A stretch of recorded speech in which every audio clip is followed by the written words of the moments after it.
तारीख को पेशा पर महाभास क्षेत्रीय आदिवासी परिषद का एक मीटिंग हुआ था।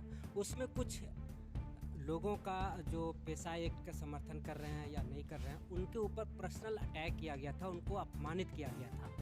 क्या कहेंगे, ये सही लगता है आपको? ये आपको बता देना चाहते हैं कि आदिवासी सुरक्षा परिषद के तत्वाधान में 16 फरवरी 2025 दिन रविवार को और बहुबाजार SDC सभागार में इन लोग बैठक किया था। बैठक करने के दरमियान वहाँ पेशा के ऊपर में महाबहस का कार्यक्रम था। लेकिन जैसे हम सब लोग ने उनकी सारी वीडियो को देखा, उनका सारा वक्तव्य को जानने का प्रयास किया, तो वहाँ पर पेशा कानून के ऊपर में बहस नहीं हुआ। वहाँ पर व्यक्तिगत आदिवासी समाज को, जनजाति समाज को, आदिवासी अगुआ को, आदिवासी नेतृत्व करने वाले को, आदिवासी संगठनों को इन लोग ऐसा अपमानित किया है कि आपको हम बोल नहीं सकते हैं। वहाँ पर आदिवासियों को कहा गया है कि पेशा के बारे में अज्ञानी लोग हैं।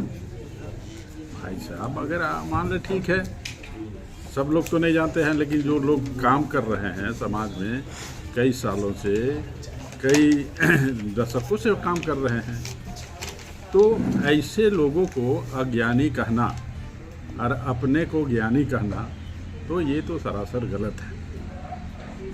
तो इस तरह का जो बात इन लोग बोल रहे हैं, और इन लोग का कहना है कि सदानों के बारे में भी आलोचना की गई है। सदान बोलता है कि पत्रकार बंधु लोग सदान बोलने नहीं जानता है, सदाम को बादाम बोलता है। तो पत्रकार बंधु ऐसे बेगरिया लोग तो नहीं होते हैं। कई साल का उनका कोर्स होता है, स्टडी करते हैं, पढ़ते हैं, बाकायदे पढ़ने के बाद में उन लोग को मान्यता प्राप्त होती है। मान्यता प्राप्त करने के बाद में उन लोग पत्रकारिता का क्षेत्र में आते हैं और देश का चौथा स्तंभ है। और चौथा स्तंभ को इस तरह का पेशा जैसा महाबहस में बेइज्जती करना, अपमानित करना, हम सब लोग आज का दिन में, आज का जो परिचर्चा का दिन में, वैसे लोगों का, वैसे बैठक का हम सब लोग पुरजोर तरीक़ा से खंडन करते हैं, उसका विरोध करते हैं। बंधु तिर्की जिस तरीके से आदिवासी समाज पे उंगली उठाए हैं कि ये लोग आदिवासियों को गुमराह कर रहे हैं, भटका रहे हैं, तो उनका कितना बात सत्य है, और जो पर्सनल अटैक किए हैं उसमें दोनों में कितनी समानता है? देखिए, जहाँ तक गुमराह करने की जो बात कर रहा है, पेशा कानून को हम लोग भी पढ़े हैं। पेशा कानून का जो ड्राफ्टिंग अध्यक्ष था दिलीप सिंह भुरिया, एक दिन रहने का हमको भी अवसर और मौका लगा है। और पेशा कानून को भली भांति हम सब गांव में रहने वाले लोग हैं, और गांव का जो परंपरागत जो रूढ़ी जन व्यवस्था है, उस व्यवस्था को हम लोग जीते हैं। उस व्यवस्था के आधार पर हम लोग जीवन का आगे भविष्य तय करते हैं। अब इस तरह का हम सब लोग को कहना कि गुमराह कर रहे हैं, तो आखिर हम सब लोग मूल जनजाति समाज का लोग हैं और उसके साथ में हम लोग जीते हैं। हम सब लोग तो अपना जीवन जी रहे हैं, रूढ़ी प्रथा को मान रहे हैं, आदिवासियत और आदिवासी का जीवन हम सब लोग जीते हैं। यहाँ गुमराह करने की बात तो है। अगर उन लोग कह रहा है कि गुमराह कर रहे हैं, तो जो सभागार में उपस्थित लोग हैं वैसे लोग गुमराह कर रहा है। झारखंड में पेशा कानून को लागू होने के लिए हम सब लोग दिन रात प्रयास कर रहे हैं कि झारखंड में आदिवासी का एक सुरक्षा का कवच बनेगा, आदिवासी का जल जंगल ज़मीन की रक्षा होगी, उसका वनोपज है, उन सारे चीज़ सुरक्षित होगी, उसका जल जंगल ज़मीन अपने अधिकार में आएगा। अगर किसी तरह का दूसरे लोग किंतु परंतु करके अगर ज़मीन का हेरा फेरी किया है और कब्जा किया है, तो सब ग्राम सभा के माध्यम से ज़मीन की वापसी होगी।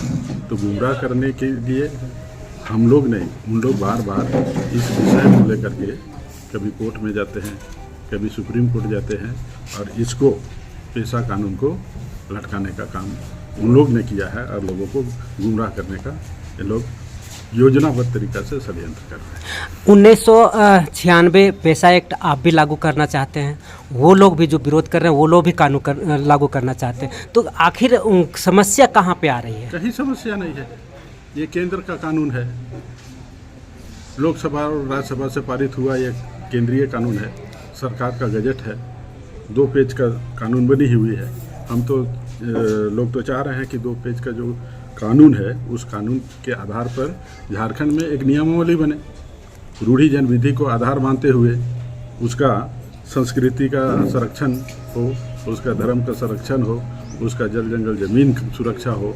तो इसको संशोधन करके 7-8 तरह का जो प्रावधान किया है उसको नियमावली बना करके झारखंड में यथावत सरकार का इच्छा शक्ति अगर सही मायने में अगर है तो लागू होने में कहीं किंतु परंतु नहीं। तो विरोध किस बात पे हो रहा है? जो हम बात करना चाह रहे हैं कि 1996 आप भी और वो भी दोनों करना चाह रहे हैं, तो विरोध किस मुद्दे पे हो रहा है? देखिए, विरोध इस तरह का है कि अगर पेशा कानून इस झारखंड की धरती में लागू हो जाएगा ना, तो बहुत सारा लोगों की, बहुत सारा जो NGO है, बहुत सारा जो अर्ध सरकारी तंत्र यहाँ पर चला रहे हैं, आने वाला दिन में NGO को भी गांव में चलाने के लिए परमिशन लेना होगा। गांव में किसी तरह का आप अगर काम कर रहे हैं तो ग्राम सभा से परमिशन लेना होगा। ईटा से लेकर के बालू तक ग्राम सभा से परमिशन लेना होगा। अगर एक ईटा भी गाड़ना है, चाहे खूंटा भी लगाना है, ग्राम सभा से परमिशन लेना होगा। बहुत लोग को यहाँ माफिया का राज चल रही है और माफिया का राज होने के चलते यहाँ पर बहुत सारे कॉर्पोरेट जो घराना का लोग है ये पेशा कानून को लागू नहीं होने देना चाहते। नहीं, जो आदिवासी क्षेत्रीय परिषद जो है वो लगातार 1996 का लागू करने के लिए बोल रही है। जो JPRA 1 जो है उसको खासा विरोध किया जा रहा है, आखिर इसमें है क्या? देखिए, JPRA कहने का मतलब है कि पंचायती राज अधिनियम 2001। अब मान ले ये जो विभाग है, संविधान का अनुच्छेद 73वां संशोधन करके संविधान का अनुच्छेद 343 में ये आता है। अब इसमें क्या है, अगर मान ले पेशा कानून को बनाएगा तो कौन बनाएगा? पंचायती विभाग ना बनाएगा, कृषि विभाग नहीं ना बनाएगा, कि सड़क और निर्माण विभाग नहीं ना बनाएगा, बिजली विभाग नहीं ना बनाएगा। अगर मान ले पंचायत की बात है और पंचायत में अधिकार देने की बात है, उसके लिए बाकायदे जो विभाग बनी है पंचायत विभाग, तो वही ना बनाएगा। अब वैसी को जिम्मा मिला हुआ है और पंचायत विभाग एक हाई कोर्ट का निर्देश से ये काम कर रहा है। और इसके अलावा 3 बार त्रिस्तरीय पंचायत चुनाव भी हो चुका है। आखिर बनाएगा तो पंचायती विभाग बनाएगा। अब JPRA मतलब कि पंचायती राज अधिनियम, अगर वो नहीं बनाएगा तो क्या बनाएगा बताइए? नहीं, उनको साफ साफ कहना है कि संशोधन करने का अधिकार पंचायती राज का नहीं है, वो विधायिका का है, विधानसभा में होगा। ठीक है, हम तो कह रहे हैं ना कि ये तो ड्राफ्टिंग हुई है ना। ड्राफ्टिंग इसके बाद में मिनी असेंबली, जहाँ पर शेड्यूल एरिया है, 25 अनुसूचित क्षेत्र का बात है, ड्राफ्टिंग होने के बाद में सबसे पहले आपका TAC में जाएगा। TAC में जो मेंबर लोग बैठते हैं उसके साथ में विमर्श होगी, उसके बाद में आपके चर्चाएँ होगी, उसके साथ में मतलब कि डिबेट होगी। डिबेट होने के बाद में इन लोग कैबिनेट में भेजेगा, कैबिनेट के बाद में आपका सदन में रखेंगे, सदन में पास होने के बाद में राज्यपाल के यहाँ जाएगा। तो हम नहीं, यहाँ कानून बनाने की बात हो रही है, वो तो ड्राफ्टिंग होगी, ये विधिवत है, आपका यहाँ से वहाँ जाएगी। लेकिन जो नियमन, जो संशोधन की बात की जा रही है कि 1996 पेशा एक्ट में संशोधन करके JPRA बनाया गया, जिसमें उसमें महिलाओं का अधिकार, वन पट्टा का अधिकार हमारे हाथों में नहीं रहेगा, दूसरे का हाथों आश्रित रहना पड़ेगा हमको। इस पर विरोध है। देखिए, आपको हम बता दे रहे हैं, यहाँ वन का अधिकार भी है, महिलाओं का अधिकार भी है।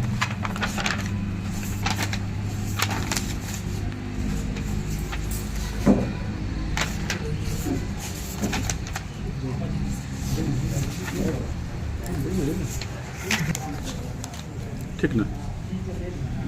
बिना ग्राम सभा का अनुमति का कोई भी कारपोरेट, चाहे सरकार हो चाहे अर्ध सरकार हो, कोई भी जमीन 1 इंच नहीं ले सकता है।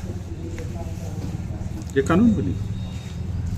उसी तरह वन अधिकार में भी जहाँ पर वन क्षेत्र है, वन क्षेत्र में ग्राम सभा का अधिकार होगा। और जब तक ग्राम सभा किसी को, अगर मान ले वहाँ से लकड़ी भी लेना है तो परमिशन ग्राम सभा से लेना होगा। अगर किसी तरह का घर बनाने के लिए लकड़ी आपको चाहिए तो ग्राम सभा से परमिशन लेना होगा। और ग्राम सभा का अवहेलना करके किए हैं तो इस तरह का आपका 27 गो, अगर ग्राम सभा का नियमावली का अगर विरोध में जाइएगा, उसका उल्लंघन कीजिएगा, तो 27 गो आईपीसी धारा इसमें ऐड किया गया है। उसके तहत में आपको दंडित किया जाएगा। पंचायत में बैठे हुए, ग्राम सभा में बैठे हुए लोगों को निर्णय लेना पड़ेगा। इसके लिए आपको हम बता रहे हैं कि ये जो इतने आप देख रहे हैं 27 गो आईपीसी, ये पहले अधिकार कहीं नहीं था, जिसमें आपका जानते हैं 100 से लेकर के 1000 तक ग्राम सभा दंडित कर सकता है। और 27 गो जो मामला है, 27 गो जो निपटारा करने का है, वो ग्राम सभा, ग्राम प्रधान के माध्यम से वहां पर बैठ के निपटारा किया जाएगा। तो जिससे क्या होगा कि जो इतना अभी कोर्ट और कचहरी में केस बोलता है कि लंबित है, ये तो आपका न्याय प्रक्रिया में न्याय का जो काम होगा ग्राम सभा के माध्यम से होगा। तो इसमें तकलीफ किसको है?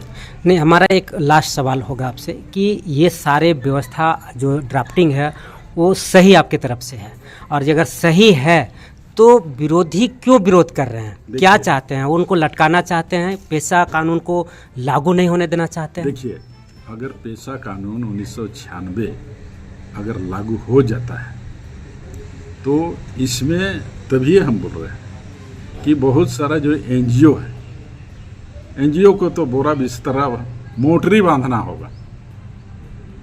बहुत सा ऐसे लोग हैं जो रूढ़िजन विधि से बाहर हो चुके हैं, उसका क्या होगा तो नियमावली कानून बनने के बाद में उन लोगों को पता लग जाएगा। जो व्यक्ति रूढ़िवादी परंपरा को छोड़ चुका है, इसका पर्व है, इसका त्यौहार है, इसका नेग है, इसका दस्तूर है, इसका पूजा है, उसका पद्धति है, उसका विधि है, विधान है, उसका संस्कार है, उसका संस्कृति है, उसका गीत है, उसका गोविंद है, भौगोलिक दृष्टि में जो रहते हैं, ऐसे लोगों को पेशा कानून के अंतर्गत रूढ़ी प्रथा को जो छोड़ चुके हैं, आने वाला दिन में उसको दिक्कत होगी, आने वाला दिन में उसको मुसीबत होगी, आने वाला दिन में उसको बहुत बड़ी नुकसान होने की संभावना है। इसी चलते कुछ वर्ग लोग सरकार द्वारा प्रायोजित करके इन लोग को